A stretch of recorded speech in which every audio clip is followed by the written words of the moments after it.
નમસ્કાર વિદ્યાર્થી મિત્રો, જીવન શિક્ષણ અંતર્ગત વિડીયોની અંદર આપ સૌનું ફરી એકવાર સ્વાગત. ધોરણ 8 વિષય વિજ્ઞાન પ્રકરણ 3 સંશ્લેષિત રેસાઓ અને પ્લાસ્ટિક એટલે કે કૃત્રિમ રેસાઓ અને plastic, synthetic fibres and plastic. Fibres એટલે રેસા, સિન્થેટિક એટલે સંશ્લેષિત. કૃત્રિમ રેસાઓ અને પ્લાસ્ટિકની વાત આપણે આજે વિજ્ઞાન વિષયની અંદર પ્રકરણ 3 અંતર્ગત જોઈશું.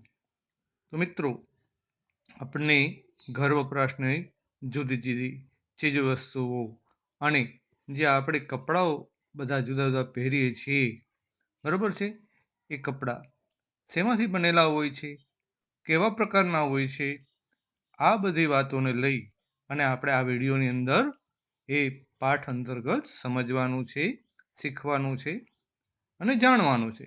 તો ચાલો મિત્રો, તૈયાર થઈ જાઓ. તૈયાર છો ને? તો સામાન્ય રીતે વિદ્યાર્થી મિત્રો, રેસાના બે પ્રકાર, એક કુદરતી રેસા અને કૃત્રિમ રેસા. તો કશે પડી કુદરતી અને કૃત્રિમ રેસા એટલે શું? તો તમને કહું કે જે રેસા એટલે તાતણા, બરાબર. દાખલા તરીકે કપાસ, શણ, રેશમ, જે આ બધા પ્રકારના રેસા છે એ કુદરતી રીતે મળે છે આપણને. તો કે કેવી રીતે? તમે આગળ પહેલા પાઠની અંદર જોયું ખેતી. તો ખેતીની અંદર અત્યારે ખેડૂતો, અત્યારે એટલે આ આપણો ખરીફ પાક જે છે એની અંદર ખેડૂતો સામાન્ય રીતે કપાસ વાવતા હોય છે. અને કપાસની અંદર રૂ, તો એ રૂ જે નીકળે છે એ રૂ કુદરતી રેસા છે. એ રૂ જે છે એના ઉપર કાતવામાં આવે, એના દોરા બનાવવામાં આવે અને એને વણવામાં આવે. વણાટ કરે એ રેસાને એટલે એમાંથી કાપડ બને. એ કાપડ સુતરાઉ કાપડ કહેવામાં આવે છે, બરાબર. કોટન અંગ્રેજીમાં કહે છે, કોટન એટલે કપાસ. એ રીતે શણ, આપણા ગુજરાતમાં શણ નથી બહુ થતું, પણ પશ્ચિમ બંગાળની અંદર, પશ્ચિમ બંગાળ એટલે કે પૂર્વ ભારત, સામાન્ય રીતે એ રાજ્યની અંદર એ હુગલી નદીનો આખો કિનારો છે, પુષ્કળ પ્રમાણમાં એ વિસ્તારની અંદર ઘણું બધા શણના વનસ્પતિ શણ નામની થાય છે. અને એના જેમ આપણે કપાસ થાય છે ત્યાં શણ થાય છે. અને એ રેસા કાંતી અને પછી એ તૈયાર થયેલ દોરા જે છે એનું વણાટકામ કરી અને કોથળા બનાવવામાં આવે છે. શણના કોથળા, સણિયું. પહેલાં તમે જોયું હશે. અત્યારે જે કોથળા અનાજના આવે છે એ સિન્થેટિક રેસાના આવે છે મિત્રો, સમજો. ખાતરના હોય કે પછી અનાજ, ઘઉં ચોખાના જે બનાવેલી કોથળીઓ આવે છે ને, મોટી મોટી કોથળીઓ, એ હવે સિન્થેટિક થઈ ગઈ. પણ પહેલાં હજી કોથળા જૂના જમાનાના બદામી રંગના એકદમ આવતા મોટા મોટા કોથળા, એ કુદરતી રેસા હતા, શણમાંથી બનતું, બરાબર. તો આમ રેશમનો કીડો જે છે એક પ્રકારનો, એ પોતાની નાભીમાંથી જે રસ ઝરે અને તાર વણીને તાર બનાવે છે, એ તાર એટલે રેશમ. તો રેશમ કાપડ, રેશમી કાપડ પણ એનું બનતું. આ બધા જ રેસાઓ કુદરતી રેસાઓ છે. એમ આપણે જોઈએ છીએ કે ઘેટાના વાળ હોય છે, ઘેટા ઉપર, બરાબર. તો એ ઊન છે, એ પણ કુદરતી રેસા છે. તો આ બધા 4 પ્રકારના કુદરતી રેસા છે: કપાસ, શણ, રેશમ અને ઊન. તો ઊની વસ્ત્રો આપણે પહેરીએ છીએ, પણ એમાંય સિન્થેટિક આવી ગયું. હવે એ કેવી રીતે બને છે સિન્થેટિક રેસા? એ કારખાનામાં સામાન્ય રીતે એના ઉપર રાસાયણિક પ્રક્રિયા કરી અને લાંબા તાર કાઢે, બરાબર. રાસાયણિક પ્રક્રિયા, કુદરતી રેસા ઉપર પ્રક્રિયા કરી એને વધુ લાંબો બનાવી, મજબૂત બનાવે. એવી પ્રક્રિયાથી જે રેસા પ્રાપ્ત થાય એ કૃત્રિમ રેસા કહેવાય. Nylon, terylene, cotton, polyester, sorry cotton ને પોલિએસ્ટર, બરાબર. આવા બધા જે છે એ સંશ્લેષિત રેસાઓ કહેવામાં આવે છે. બરાબર. સિન્થેટિક ફાઈબર્સ અંગ્રેજીમાં તેને કહેવામાં આવે છે. કૃત્રિમ રેસાઓ. તો આ શું કહેવા માંગે છે પાઠની અંદર, એનું મેં તમને નાનકડું એવું સ્વરૂપ આપ્યું પાઠનું. તો સંશ્લેષિત રેસા એટલે શું? પહેલા તો કે માનવી દ્વારા બનાવવામાં આવે છે, માણસ બનાવે. બરાબર છે. જો કપાસ, ઊન, રેશમ જેવા રેસાઓ વનસ્પતિ કે પ્રાણીઓમાંથી મળે છે. બીજી બાજુ સંશ્લેષિત રેસા કોણ બનાવે? માણસ બનાવે. તો કેવી રીતે બને? તો એટલા માટે તેને સંશ્લેષિત રેસા, માનવ સર્જિત કૃત્રિમ રેસાઓ કહે છે. સંશ્લેષિત રેસાઓ શું છે? હવે તેની વાત. તો તમને દોરામાં પોરવાયેલા માળાની મણકા, જે માળા હોય એના મણકા હોય, એક સમાન ઢાંચો એટલે રચના. બરોબર છે. એની આકૃતિ આખી આ કાગળની અંદર યુ પિનની નીચે આકૃતિ 3.1 આ બધી યુ પિન જોડી અને આવી રીતે આમ બનાવવામાં આવ્યું છે. એ રીતે એક માળા દોરી છે, દોરીના મણકા અંદર પોરવામાં આવ્યા છે. તો આમ જે મણકા અને યુ પિનથી બનાવેલી સાંકળ તમે જોઈ શકો છો મિત્રો આકૃતિમાં. અહીં તમને ઉદાહરણ આપ્યું છે. બરોબર. આમ સંશ્લેષિત રેસાઓ પણ નાના નાના એકમો જોડી બનાવેલી સાંકળ છે. નાના નાના એકમોને જોડી અને બનાવેલી લાંબી એક સાંકળ. બરોબર. આમ દરેક નાના એકમ એ રાસાયણિક પદાર્થ છે. આવા ઘણા નાના નાના એકમો જોડાઈને પોલિમર નામનો એક વિશાળ એકમ બને. આમ પોલિમર, નાના નાના એકમો જોડી અને બનાવવામાં આવતો વિશાળ એકમને પોલિમર કહે છે. ગ્રીસ, લેટિન અમેરિકા અને લેટિન ગ્રીક નામનો જે છે એની ગ્રીક ભાષા છે. બરોબર. એનો અર્થ થાય કે પોલી એટલે ઘણા તથા મર એટલે ભાગ. બરાબર. ઘણા નાના નાના ભાગો ને જોડીને બનાવવામાં આવતો એક મોટો ભાગ, એને પુનરાવર્તિત એટલે પોલિમર એટલા બધા કે પુનરાવર્તિત એકમોથી બનેલો હોય છે. એક એના જેવો જ વારંવાર આ એક મણકો, બીજો મણકો, ત્રીજો મણકો, આમ આખા બધા મણકા બનાવીને આખી માળા બને. એક યુ પિન, બીજી, ત્રીજી, એમ એક નાની નાની પીનું જોડીને મોટો આખો એનો દોરી બને, દોરી જેવો ભાગ. તો આમ એ આખા ભાગને પોલિમર કહેવાય ને એક પિન, એક એકમ હોય નાના ભાગની. બરોબર છે. એ નાના જે ભાગ છે. બરોબર. આવી રીતે નાના નાના એકમોને જોડી અને પોલિમર બનાવવામાં આવે છે. સંશ્લેષિત રેસા એટલે દરેક નાના એકમને રાસાયણિક પદાર્થ છે. આવા નાના એકમ જોડીને પોલિમર નામનો વિશાળ એકમ બનાવવામાં આવે છે. બરાબર. એટલે પોલી એટલે અહીંયા જો પોલી એટલે ઘણા, પોલી એટલે ઘણા અને મર એટલે ભાગ. ઘણા બધા ભાગોને જોડીને મોટો એક લાંબો તાર, દોરી બનાવવામાં આવે એને પોલિમર કહેવાય. સમજાણું મિત્રો? ચાલો આગળ જઈએ. તો આમ સંશ્લેષિત રેસાઓ જે છે, બરાબર, જો આની અંદર છે ને પોલિમર કુદરતમાં પણ બનતા જોવા મળે છે. કપાસ એ સેલ્યુલોઝ તરીકે ઓળખાતો પોલિમર છે. સેલ્યુલોઝ એ મોટી સંખ્યામાં ગ્લુકોઝમાંના એકમોનું જોડવાથી બને છે. બરાબર. એટલે જે આપણે કપાસની અંદર તાર કાઢીએ છીએ એની વાત આપણે યાદી રૂપે ખાલી આપી. સંશ્લેષિત રેસાઓના પ્રકાર. તો સંશ્લેષિત રેસા, ટાઈપ ઓફ સિન્થેટિક ફાઈબર. એક પહેલો પ્રકાર છે રેયોન. તમે 7મા ધોરણમાં અભ્યાસ કર્યો કે રેશમના કીડામાંથી રેશમના રેસાઓ મેળવવાની શોધ ચીનમાં થઈ હતી. બરાબર. તે માહિતી લાંબા સમય સુધી ગુપ્ત રાખવામાં આવી હતી. આમ રેશમના રેસામાંથી મેળવાતું કાપડ ખૂબ મોંઘું હતું અને એનું સુંદર પોત, ટેક્સચર કહેવાય, માડીએ ને આમ મુલાયમ લાગે, સૌને આકર્ષતું. ત્યારબાદ કૃત્રિમ રેસાઓ બનાવવાના પ્રયત્નો શરૂ થયા અને 19મી સદીના અંતની આસપાસ વૈજ્ઞાનિકોએ રેશમ જેવા ગુણધર્મ ધરાવતા રેસા બનાવવામાં સફળતા પ્રાપ્ત કરી.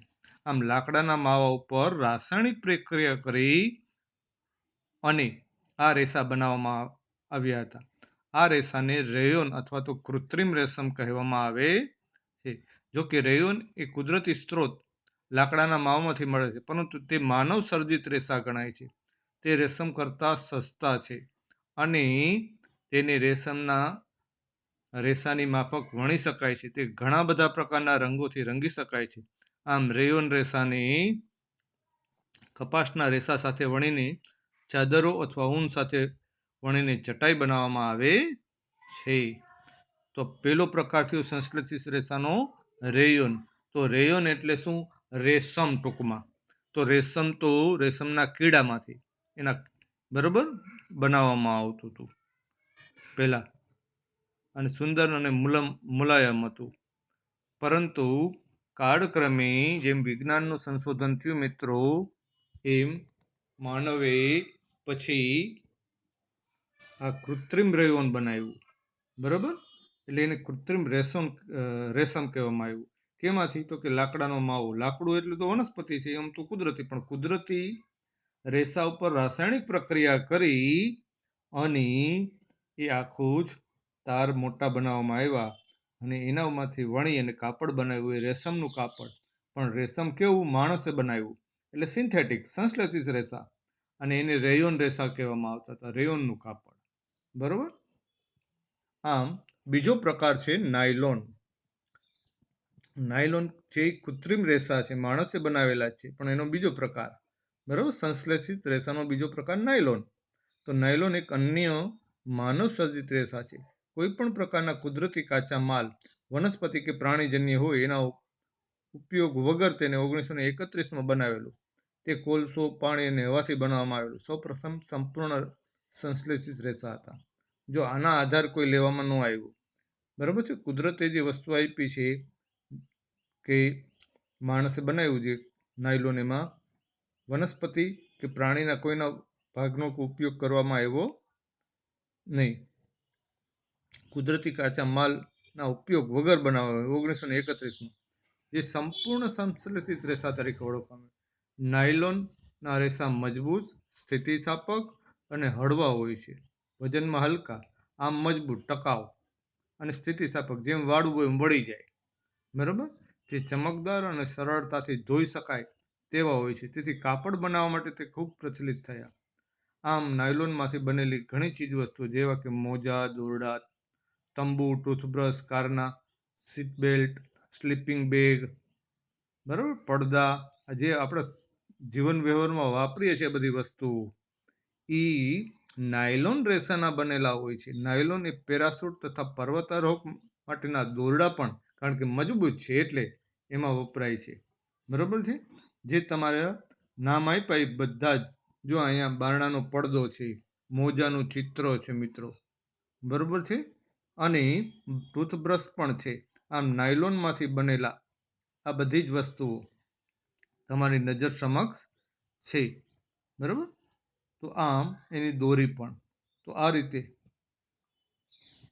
હા, નાયલોન રેસા મજબૂત છે, કારણ કે પેરાશૂટની અંદર જ્યારે વિમાનમાંથી વ્યક્તિ નીચે આવે ત્યારે એ પેરાશૂટમાં માણસનું વજન અને હવાનો જે પ્રવાહ હોય છે, એટલે ફાટી ન જાય અને એના ઉપર વજન ઝીલી શકે, એટલે માટે મજબૂત રેસા હોય છે.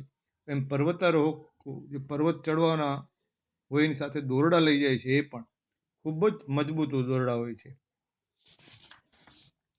તો આમ પેરાશૂટ, જો તમને ચિત્ર આપ્યું છે, પેરાશૂટ એટલે શું?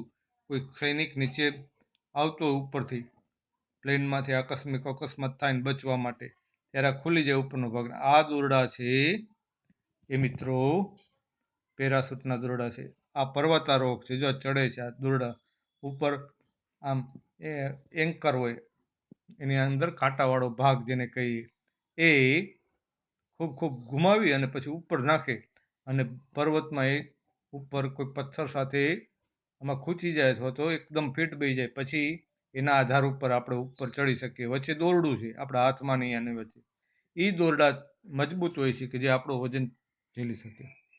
આમ નાયલોનનો તાંતડો રેસો સ્ટીલના વાયર કરતાં પણ મજબૂત હોય. જોયું ને આપણે સ્ટીલનો તાર, એટલે કે જે આ બધા તાર આવે છે એના કરતાં પણ મજબૂત હોય છે. બરાબર, તાર તૂટી જાય, કટાઈ જાય અને કાટ પણ નથી લાગતો મિત્રો. બરાબર, અને પાછું ઉપાડવામાં વજનદાર નથી, હળવું છે. તો આવી રીતે આ અહીંયા આ જો આ દોરી વડે લટકતું આ દોરી ઉપર વજન લટકાવ્યું પણ આ દોરી તૂટે નહીં. બરાબર, એવું છે. તો આમ એની મજબૂતાઈ માટેનો પ્રયોગ કર્યો છે.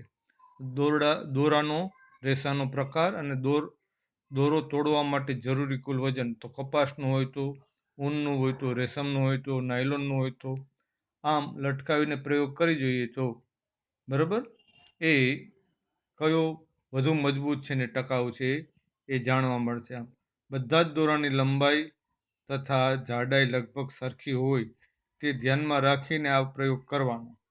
બરાબર, પછીના પ્રકાર આવે છે પોલિએસ્ટર અને એક્રેલિક. સિન્થેટિક રેસાના આ બે પ્રકાર છે, પોલિએસ્ટર અને એક્રેલિક નામના રેસા. તો પોલિએસ્ટર અને અન્ય એક સંશ્લેષિત રેસા છે. આ રેસાઓમાંથી બનતું કાપડ જલ્દી ચોડાઈ જતું નથી. એમાં ઇસ્ત્રી ટકે, આપણે ઇસ્ત્રી કરીને તો એ ધોઈને તો એમાં ઘડી ન પડે, આમ ક્રીઝ જેને કહીને ક્રીઝ પડી જાય, ચૂથાઈ જાય કાપડ, એવું ન થાય. તો પોલિએસ્ટરના આપણે પેન્ટ શર્ટ પહેરીએ છીએ, ઘણા ડ્રેસ બનાવે છે તો એ કડક રહે છે તથા તેને ધોવું ખૂબ સરળ છે, જેથી પહેરવાના કામમાં ત્વરિત વાપરી શકીને અનુકૂળ છે. તમે પોલિએસ્ટર શર્ટ અને અન્ય વસ્ત્રો પહેલાં જોયા હશે. બરાબર, આમ ટેરેલિન એ એક ખૂબ જ જાણીતું પોલિએસ્ટર છે. ટેરેલિન છે એ પોલિએસ્ટરનો પ્રકાર જ છે. બરાબર, આમ ખૂબ પાતળા રેસામાંથી બનાવી અને જેથી તેને અન્ય કોઈ પણ તાંતણાની માફક વણી શકાય છે પોલિએસ્ટર રેસા. બરાબર, મારી મમ્મી હંમેશા ખાંડ તથા ચોખ્ખા ભરવા માટેની પેટની બાટલીઓને પેટની બરણીઓ વાપરે છે. મને થાય કે આ પેટ એટલે શું? તો પીઈટી પેટ પોલિએસ્ટર ખૂબ જ જાણીતું સ્વરૂપ છે. બાટલીઓ, વાસણો, પાતળી ફિલ્મ, વાયરો તથા બીજા ઉપયોગની વસ્તુઓ, કપડાં સુકાવાની દોરી હોય છે બધી બરાબર. આ તો પોલિએસ્ટર, આ એ ટૂંકું નામ છે. બરાબર, પેટ. આમ આજુબાજુ જોઈને પોલિએસ્ટરથી બનેલી વસ્તુની યાદી તમે બનાવી શકો કે પોલિએસ્ટરમાં શું. પોલિએસ્ટર એટલું પોલી વત્તા એસ્ટર, એ હકીકતમાં એસ્ટર નામના રસાયણનું પુનરાવર્તિતથી બનેલું એસ્ટર એવા રસાયણો છે જે ફળોની સુગંધ આપે છે. પોલીકોટ, પોલીવુડ અને ટેરીકોટ જેવા નામથી તે કાપડ વહેંચાય છે. આમ આ પ્રકારના રેસાઓ મિશ્રિત કરી અને બનાવવામાં આવે છે. પોલીકોટ અને પોલિએસ્ટર એ કોટન કપાસના રેસાઓનું મિશ્રણ છે, જ્યારે પોલીવૂલ અને પોલિએસ્ટર વૂલ એટલે ઊનનું મિશ્રણ છે. બરાબર, આમ મેં તમને કીધું ને કે જે બે રેસાઓનું મિશ્રણ કરી અને બનાવવામાં આવે એટલે પોલિએસ્ટર, પોલીવુલન. આ પ્રકારે મિત્રો પોલિએસ્ટર બને છે. શિયાળામાં સ્વેટર, શાલ, ધાબળાનો ઉપયોગ કરીએ છીએ. એ કુદરતી જેવા લાગતા જ આપણને દેખાય છે. બીજા સંશ્લેષિત રેસા જેને એક્રેલિક કહે છે. કુદરતી રેસામાંથી મેળવાયેલું ઊન ખૂબ જ મોંઘું હોય છે. બરાબર, કુદરતી રેસામાંથી મેળવેલું ઊન ખૂબ મોંઘું હોય. કુદરતી રેસા એટલે કેવું તો કે જે ઘેટાનું ઊન છે, ઘેટાના વાળ છે, એ વાળને ઊન કહેવામાં આવે છે. એ કાપી એમાંથી દોરી વણી અને દોરી બનાવવામાં આવે અને એમાંથી કાપડ બનાવવામાં. એ ઊન ઘણું મોંઘું પડે ધાપડા, પણ એ જે છે એ પ્યોર ઊન છે. પરંતુ આવા જ પ્રકારના માણસે બનાવેલા જે ગરમ રેસા છે, ગરમ ધાબળાને, આપણા સ્વેટરને, એ એક્રેલિકમાં બને એટલે સસ્તા હોય. જ્યારે એક્રેલિકના રેસામાંથી બનાવેલા કપડામાં પ્રમાણમાં સસ્તા હોય. તેઓ વિવિધ રંગોમાં ઉપલબ્ધ હોય છે. સંશ્લેષિત રેસાઓમાં પ્રમાણમાં વધુ ટકાઉ તથા પરવડે તેવી કિંમતના હોય છે. તે કુદરતી રેસા કરતાં વધુ પ્રખ્યાત છે એટલા માટે, એટલે એનો ઉપયોગ વધારે થાય. તમે કુદરતી રેસા અને સંશ્લેષિત રેસાના દહનની પ્રવૃત્તિ 6ઠ્ઠા ધોરણમાં જોઈ મિત્રો. બરાબર, પ્રવૃત્તિ 3.6 બરાબર આગળ આવશે, કરી ચૂક્યા છો. તમારું અવલોકન શું હશે? એ સંશ્લેષિત રેસાનું દહન કરો ત્યારે તેની વર્તણૂક કુદરતી રેસા કરતાં જુદી હોય છે. સંશ્લેષિત રેસાઓ પીગળી જાય છે અને રેસાઓનો આ એક ગેરફાયદો છે. જો કાપડમાં આગ લાગે તો તે ખૂબ જ નુકસાનકારક છે. કાપડ સળગે ત્યારે પીગળે અને પહેરનારના શરીર પર ચોંટી જાય. એટલા માટે રસોડામાં કે પ્રયોગશાળામાં કામ કરતી વખતે સિન્થેટિક કપડાં ન પહેરવા જોઈએ. કારણ પહેરવા શું કામ? કારણ કે ઓગળી જાય, આપણે જોઈએ છીએ, બરાબર. તો આ સિન્થેટિક રેસાઓ આવા તમને મિત્રો, તમે કુરકુરે ખાઓ છો ને, કુરકુરે, એ કુરકુરે અને એ બધી બનાવટમાં જે વનસ્પતિજન્ય ઘી એટલે રાસાયણિક રીતે બનેલું એક પ્રકારનું તૈલી પદાર્થ છે, એની અંદર આ બધા વસ્તુઓ શું કરવામાં આવે છે? તળવામાં આવે.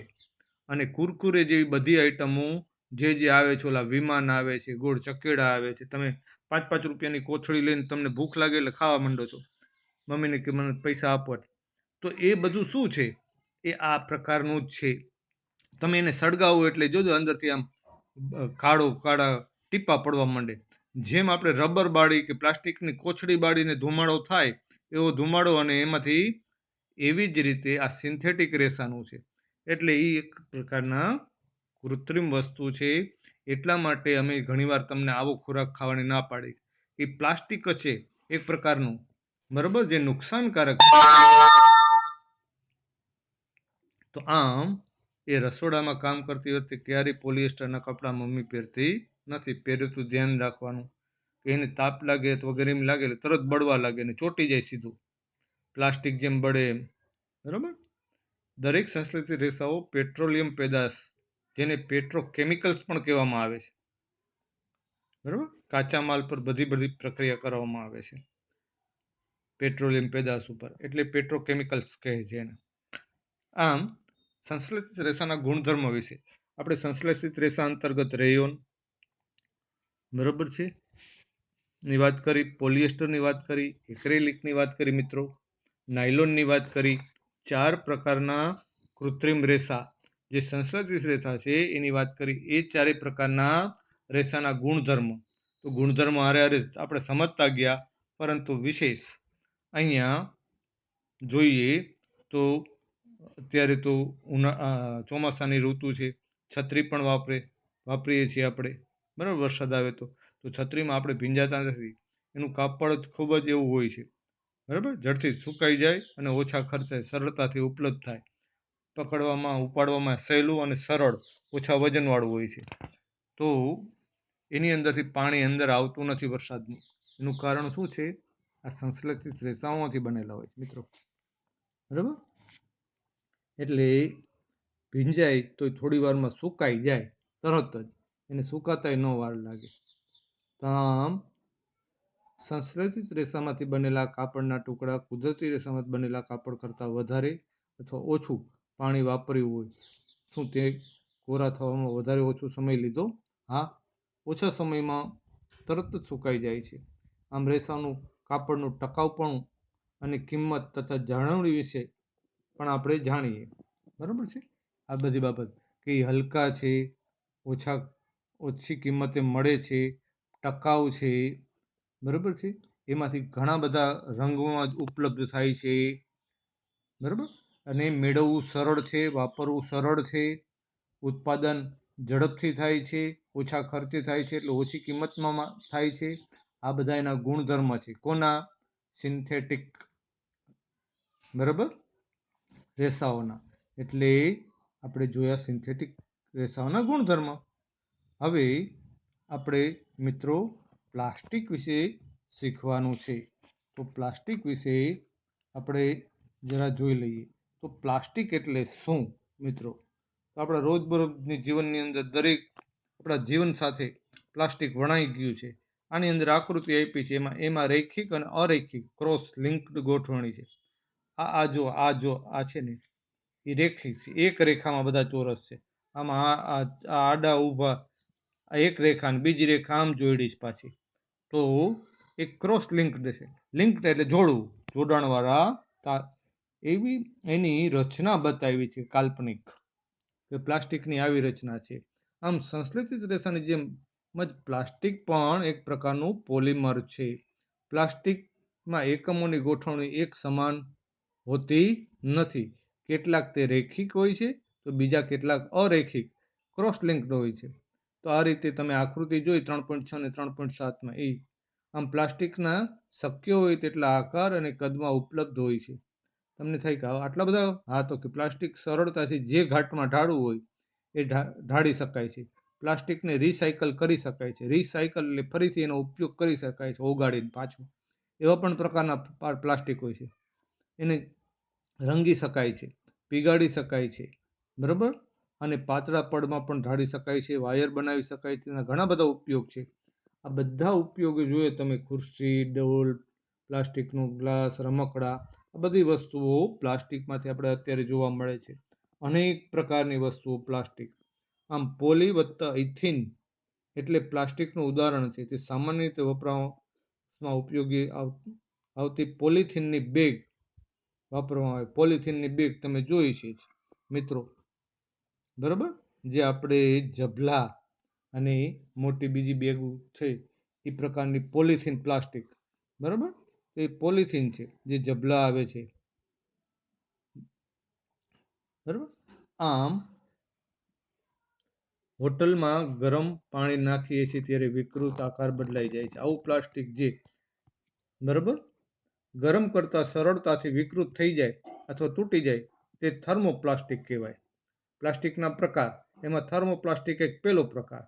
તો પોલિથીન અને પીવીસી એ થર્મોપ્લાસ્ટિકના ઉદાહરણ છે. પોલિથીન જે જબલા અને આપણે પારદર્શક કોથળીઓ બધી આવે છે એ પોલિથીનની બનેલી છે, બરાબર.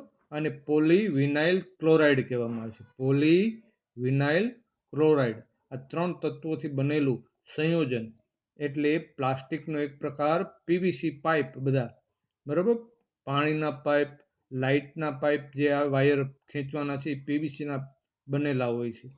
એ પ્લાસ્ટિકનો પ્રકાર. પછી એ જબલાનો હોય કે પીવીસી પાઇપનો, એ પ્લાસ્ટિકના મેઇન પ્રકાર કયો તો થર્મોપ્લાસ્ટિકમાંથી બન્યા છે. થર્મોપ્લાસ્ટિક કોને કહેવાય?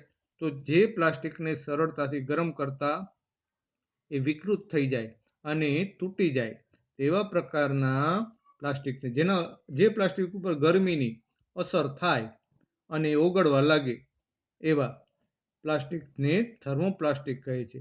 કેટલાક રમકડા, માથામાં વાળ ઓરવાનો દાંતિયો એટલે કાંસકો, આ જુદા જુદા પાત્રો બનાવવા માટે પણ વપરાય છે.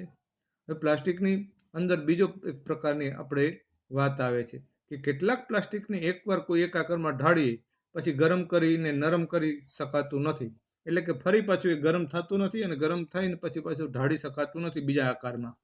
તેવા પ્રકારના પ્લાસ્ટિકને થર્મોસેટિંગ પ્લાસ્ટિક કહેવામાં આવે છે, બરાબર. જેમાં બેકેલાઇટ અને મેલેમાઇન. બેકેલાઇટ એ ઉષ્મા અને વિદ્યુતનો અભાગ છે. એ તમારા ઘરમાં જે વિદ્યુત, આપણે લાઇટના સ્વિચ બોર્ડ છે, સ્વિચો છે, એ બધી બેકેલાઇટમાંથી બનેલી છે. અને મેલેમાઇન એટલે તમે જે જમણવારમાં જાઓ છો ને ઓલી બધી થાળીઓ હોય છે, પ્લાસ્ટિકની થાળીમાં લઈને બુફે ડિનર કરો છો, બુફે અથવા ડિનર, જે કંઈ બપોરનું જમવાનું અથવા રાત્રિ જમણ હોય છે લગ્ન પ્રસંગમાં, કોઈ સારા પ્રસંગમાં, ત્યારે પ્લાસ્ટિકની ઝડપથી ધોવાઈ જાય એવી થાળીઓ, ડીશો હોય છે, બરાબર. તો આ પ્રકારના જે પ્લાસ્ટિક હોય છે એ થર્મોસેટિંગ પ્લાસ્ટિકમાંથી બનેલા છે. જેમાં બેકેલાઇટમાં વિદ્યુતના ઉપકરણો બનાવવાની સ્વિચો અને એના બધા સાધનો, સ્વિચ ઉપરાંત પ્લગ છે, પિન છે, પછી આપણે જોઈએ છીએ એની અંદર રેગ્યુલેટર છે, આ બધું જ એ બટકી જાય, ટૂંકમાં ગરમ થાય નહીં પણ તૂટી જાય. કચકડા જેને કહે આપણે, એને ગુજરાતીમાં કચકડું કહેવાય. કચકડાની છે કે કચકડું એટલે એક પ્રકારનું પ્લાસ્ટિક, ને એ પ્લાસ્ટિક કોઈ પ્રકાર એટલે થર્મોસેટિંગ પ્લાસ્ટિક, બીજો પ્રકાર પ્લાસ્ટિકનો. તો મિત્રો, આજે આપણે આટલું રાખીએ. વધુ આપણે આ પાઠમાં આવતા વિડીયોમાં જોઈશું. આજે આટલું જ. ચાલો, આવજો.